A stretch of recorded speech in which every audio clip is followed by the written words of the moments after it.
হেই beautiful ladies, আমি আয়ুষ। এমনিতে আমি অ্যাব্রোডে পড়াশোনা করি, তবে এখানে কিছুদিন ছুটিতে এসেছি। তোমরা ফ্রি থাকলে তোমাদের দুর্গাপুর ঘুরিয়ে দেখাতে পারি। ছেলেটি বলল। শ্রীমন্তী আর শ্রেয়া কোনো উত্তর দিল না। দুজনেই তাকে ইগনোর করাই শ্রেয় মনে করল। তোমরা দুজন কিন্তু বেশ অন্যরকম। ওরা ওকে ইগনোর করায় একটু লজ্জা পেল আয়ুষ। আমার হাজব্যান্ড এক্ষুনি চলে আসবে এখানে, এটা বলে শ্রীমন্তী ওকে পাশ কাটাতে চাইল। তখন ওর চোখ দুটো শুধু অয়নকে খুঁজে বেড়াচ্ছিল।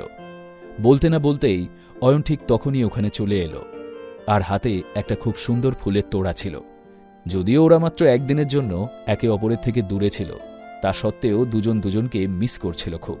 শ্রীমন্তী, গলায় উচ্ছ্বাস নিয়ে অয়ন বলল।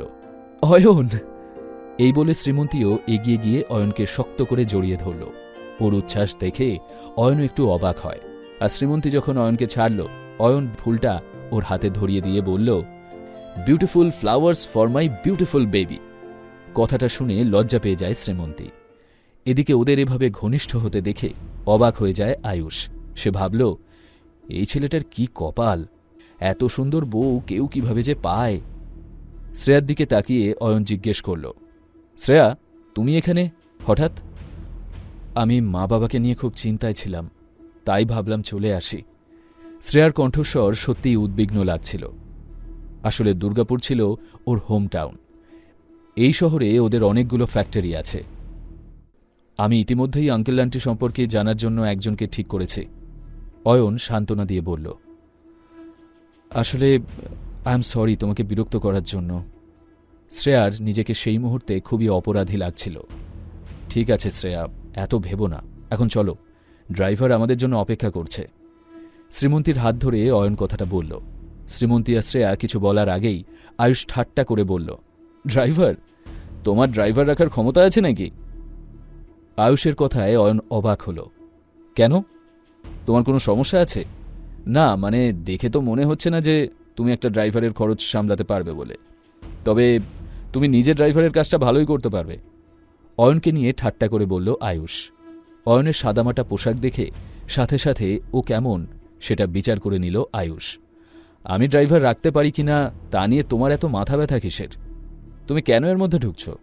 অয়ন বিরক্ত হয়ে জিজ্ঞেস করল। আমার কিছু যায় আসে না, তবে আমি যা করছি তাই সুন্দরীদের ভালোর জন্যই। শ্রীমন্তী আর শ্রেয়ার দিকে ইশারা করে ছেলেটা বলল, মাফ করো ভাই, তোমাকে আর ভালো করতে হবে না। অয়ন বিরক্ত হয়ে বলল, আমার ধারণা তোমার আদৌ কোনো ড্রাইভার নেই, আর থাকলেও তাকে হয়তো ভাড়া করে এনেছো অ্যাক্টিং করার জন্য। আর তোমার গাড়িও বিশেষ দামি হবে না। এখন এই সুন্দরী মেয়েরা কি একটা ভাঙাচোরা গাড়িতে গিয়ে উঠবে? আয়ুষ বলল, তুমি একদম ঠিক বলেছ। তুমি দেখছি খুব স্মার্ট। তুমি এক কাজ করো, এই স্মার্টনেসটা অন্য কোথাও গিয়ে দেখাও, আমাদের তাড়া আছে। অয়ন স্বাভাবিকভাবেই জবাব দিল। তারপর শ্রীমন্তী আর শ্রেয়ার দিকে তাকিয়ে বলল, চলো যাই। আয়ুষের মাথাটা গরম হয়ে গেল, কারণ অয়ন ওকে ইগনোর করল রীতিমতো। তাই অয়ন কয়েক পা এগিয়ে যাওয়ার সাথে সাথে আয়ুষ ওকে পেছন থেকে ডাকল। সত্যি বলতে কি, অয়নের কোনো ঝামেলার মধ্যে জড়ানোর কোনো ইচ্ছেই ছিল না। এই দাঁড়াও, আয়ুষ রেগে বলল। তোমার সাহস কিভাবে হয় আমার সাথে এভাবে কথা বলার? যদি এতই সাহস থাকে তাহলে আমার সাথে বাজি ধরো দেখি। বাজি ধরব? তুমি কি পাগল? অয়ন মুচকি হাসল। না, আমি পাগল নই, কিন্তু প্লিজ তুমি এদের সামনে মিথ্যে শো অফ করো না। এখন বলো, চ্যালেঞ্জ অ্যাকসেপ্ট করবে কিনা? মেয়ে দুটোর দিকে একবার তাকিয়ে নিয়ে বলল আয়ুষ। কথাটা শুনে শ্রীমন্তীর খুব অদ্ভুত লাগল। সে ভাবতে লাগল, এ কি বোকা একটা ছেলে, কোনো কারণ ছাড়াই তাদের ব্যক্তিগত জীবনে নাক গলাচ্ছে। কি চাও তুমি? কি চ্যালেঞ্জ? অয়ন ইরিটেটেড হয়ে জিজ্ঞেস করল। আমি বাজি ধরে বলতে পারি, তোমার ড্রাইভার একজন ভালো অ্যাক্টর, আর তোমার গাড়িটাও খুব সাধারণ। আয়ুষ ভাবল, সেই বাজিটা সহজেই জিততে চলেছে। একটা ভালো গাড়ি বলতে কি বোঝায়? অয়ন প্রশ্ন করল। দারুণ দেখতে হবে, আর দাম অন্তত 25 লাখ হওয়া উচিত। আয়ুষ জবাব দিল। আচ্ছা, অয়ন বলল। তারপর বলল, তাহলে তো তোমাকে একটু হতাশ হতে হচ্ছে, কারণ আমার গাড়ির লাক্সারি আর সৌন্দর্য দেখে তোমার যে চোখ ধাঁধিয়ে যাবে। যে গাড়িটা অস্মিতা ওকে দিয়েছিল সেটা পৃথিবীর সবচেয়ে দামি গাড়িগুলোর একটা। সেই গাড়িটার নেমপ্লেটটাও দামি ছিল। তুমি বললেই তো আর সেটা লাক্সারিয়াস কার হবে না।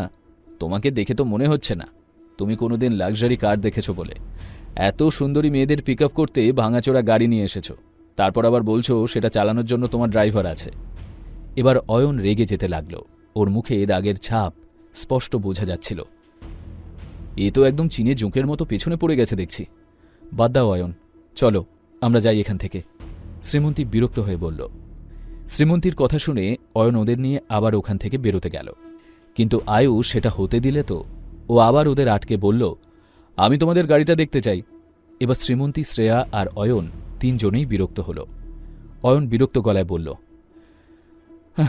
এসো, আমার গাড়িটা দেখাচ্ছি, দেখো, পরে যেন আবার আফসোস করো না।